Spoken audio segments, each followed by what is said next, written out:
How is it going then, everybody? I hope you're all doing very well. Welcome to another video here on our channel. I'm the FIFA Analyst. Today we have got part 1 of our complete defending guide here on FIFA 20. You guys have been asking me to go over defending over loads of individual points, and that's what we're going to be doing in this series. Let's say it's going to be multiple parts going over everything that you need to know in defending. Today we are going to be talking about kind of 3 fundamentals, which is going to be jockeying, it's going to be player switching, and it's also going to be covering the passing lanes. In future ones, we're going to be taking a look at the second man press, how to apply pressure, the offside trap, defending skill moves, and a few more things. If you have any other suggestions on anything that you think you need to know how to defend, please do pop them down below, and then I can add it on to the kind of list to go ahead and do it.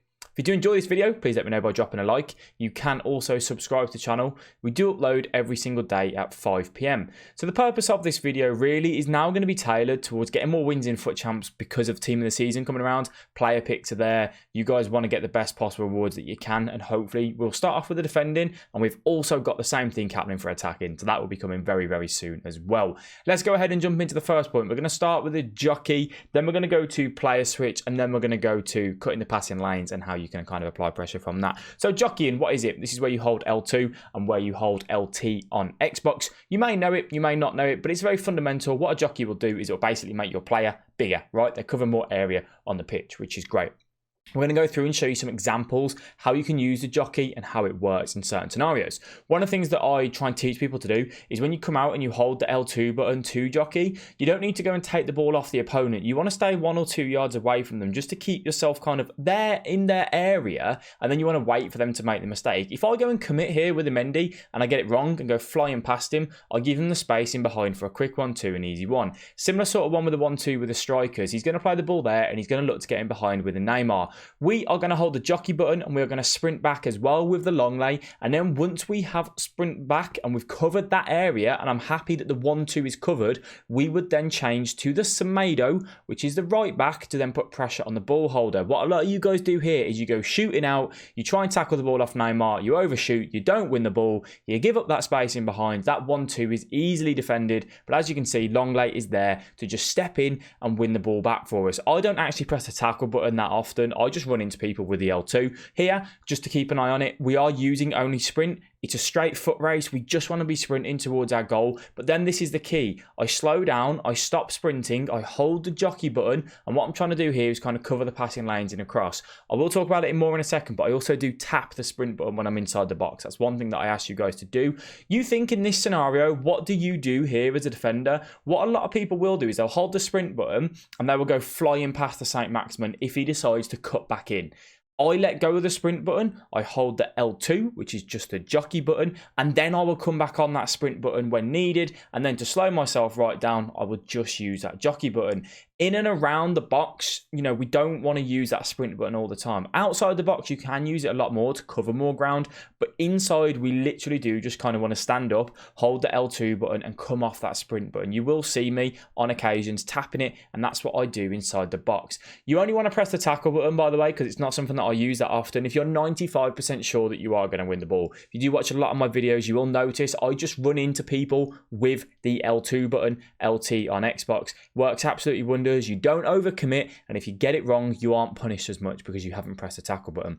Let's talk about player switching now. You want to use L1 and the right stick on PS4, and you want to use LB and the right stick on Xbox. LB is what will change to the closest guy to the ball, and the right stick is when you flick it with yourself. So this scenario here, he has beat my midfield line. I'm going to change with L1, which actually kind of messes me up a little bit. It takes me to Semedo at the right back position. He's got past my 2 CDMs. I now need to change to my centre backs. He's beat my CDMs, okay? He's on my back line. I need to change to my centre backs. How am I going to do this? Think about the clock. I use player relative, so where I switch on the right stick is directly from this clock. If I want to go ahead and say change to Militao, this would kind of be near enough 12 o'clock, but you know, just in between 11 and 12 on the right stick as the angle. Now, this is why right stick switching is harder, because Longley, my other centre back, is in a very, very similar situation. He's kind of 10 to 11, you know, he's in and around that more to 11 o'clock. If I did this a bit more directed 12, I'm going to go to Militao. However, I know the pass is coming over to the Mbappe. I want to switch to Longley here. I angle the stick a bit closer to that 10 o'clock and that means it will change to the long lay. This is the most difficult thing with right stick switching when there's players in the same vicinity. Here, I know he's going to execute the drag back. I look for the animation. Logical sense means he's going to drag back into the area, just holding L2 with Sissoko, covering that little space. Don't press the tackle button, just step in and win the ball back from that. So that's kind of how we use the right stick switching. What I want you guys to take into account as well is to try and keep your defensive shape as much as you possibly can. Now, when you can right stick switch most of the time, but what the L1 switch is really good for is when you need to change to the player that is closest to the ball that you aren't controlling. Here it is Sissoko. A simple L1 takes me to the man that is closest to the ball. That means that you can catch the opponent off guard with that simple L1, LB switch to kind of switch over to them, boom, put pressure on them straight away. They see you controlling your centre-back, not the centre mid closest to the ball. You press that LB or that L1, you then put the pressure on straight away. Great, you win the ball back. Let's talk about passing lanes now. Covering your opponent's pass, then applying pressure to the ball holder. What a lot of people do is they cover the middle of the passing lanes and they don't then go and put pressure on the ball holder. So we'll touch on that in a second. You can just see there, I was cautious of the Adama Traore. I kept the long lay kind of in the passing lane to try and make him go elsewhere. I did the switch with the right stick, flicking it up, putting pressure straight away on with my centre back. Really effective. You want to try and bait the opponent into the chance which has the least opportunity to put the ball in the back of the net. You want to be in control in defending. Don't rush it. Wait for the opponent to make mistakes. This little opportunity here, you can see I've covered the pass with Neymar. De Jong is covering that pass. He's in the passing lane. The pass to the right isn't really on because Bakayoko is facing the other way. We'd have to do a drag back. What do we do now? We go and put pressure on the ball holder. We hold that L2. We just go and put the pressure on him straight away because he's got no options. He's got to do something while he's thinking, wow, what do I do? Where's the passes? You go, I'm going to take that ball off you, mate. How does that sound? And you go, cheers, thanks. Then you go up the other end and put the ball in the back of the net. Top 100 done. No, not that simple, but you get the idea. So when you are covering the passing lanes, you know everyone says, cover with your CDMs, hold the jockey button, sit in front of your defenders. That's what you want to do, especially when you're playing a 4-4-2, a 4-2-3-1. Their sole responsibility for those two CMs is to cover the two centre-backs.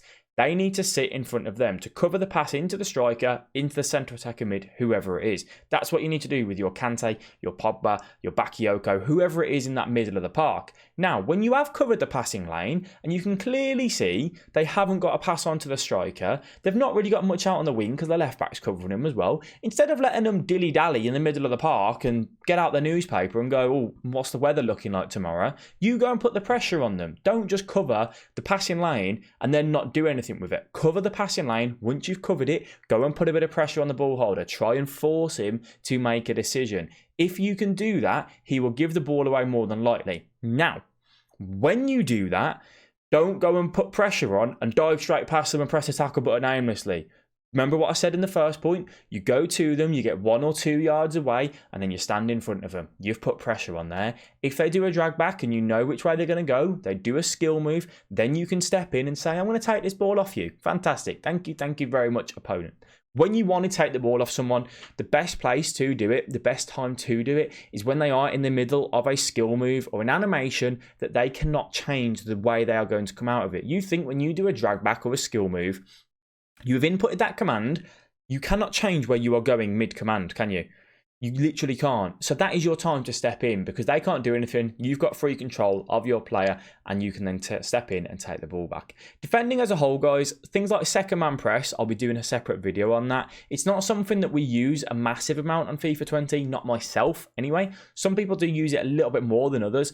I don't tend to use it for the majority of my game. I will tap it on the odd occasion. When I do use it, just to kind of give you a bit of a heads up, when I use it, it's normally down on the wings. So say if my right back's putting a bit of pressure on the ball holder and I need to track that runner coming through the centre back position, going directly on my back line, I would then use the second man press because I'm running with my centre back, but I still want my defender to put pressure on the ball holder. That's when I tend to use it as a whole. Other than that, I don't tend to use it a massive amount. So, but as I said, that'll be kind of a separate video. If you have got any other suggestions on anything, as I said, we're going to be looking at second man press, applying pressure, defending skill moves, composure, and the offside trap over the next few episodes of this as well. Player switching is one of the more difficult things to kind of get right. Just remind yourself that the right stick you want to use when you are switching, from your centre mid to your centre back, you would just go directly across. If you need to switch to the guy closest to the ball, that is when you use the L1 button if you are not already controlling that man closest to the ball. You want to use the L1, the LB button, as like a reset tool. You've changed with the right stick, you've lost control of where it is.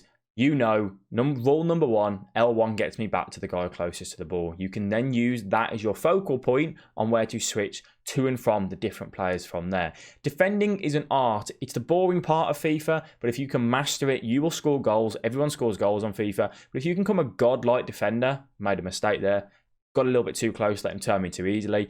When you can become a godlike defender, you're just going to get so much more results in Weekend League because you will score goals because people make mistakes. The best way I ask people to defend is to let the attacker make the mistake. If you don't give up your defensive line, you keep your back four in a back four position, you don't drag that centre back up into centre mid, you leave him in that back four, people will just get so confused because you're not tackling aimlessly, you're not bringing people out of position, you're not holding second man press unnecessarily, you're staying those 1 or 2 yards away so they can't easily turn you, but you're not getting so tight that you're giving up space in behind, and you just you just get so much more solid at the back. It sounds simple because in theory it is. Putting it into practice is obviously the hard thing. So I want you to practice with it. I want you to try all the little tips that we've spoken to you about in this video. Look forward to the next few episodes of this series as well. This will be my last defending videos on FIFA 20. So please make sure you watch them, you digest them, you get every little bit of help that you need. If you do have any further questions, you need any help, pop them down in the comment section, come over to the Twitch stream, ask them in there. That's the best place for you to get your answers. I do want to thank you all very much for watching this video. I do appreciate it. I will catch all of you guys in the next one. Look after yourselves, guys. Bye-bye.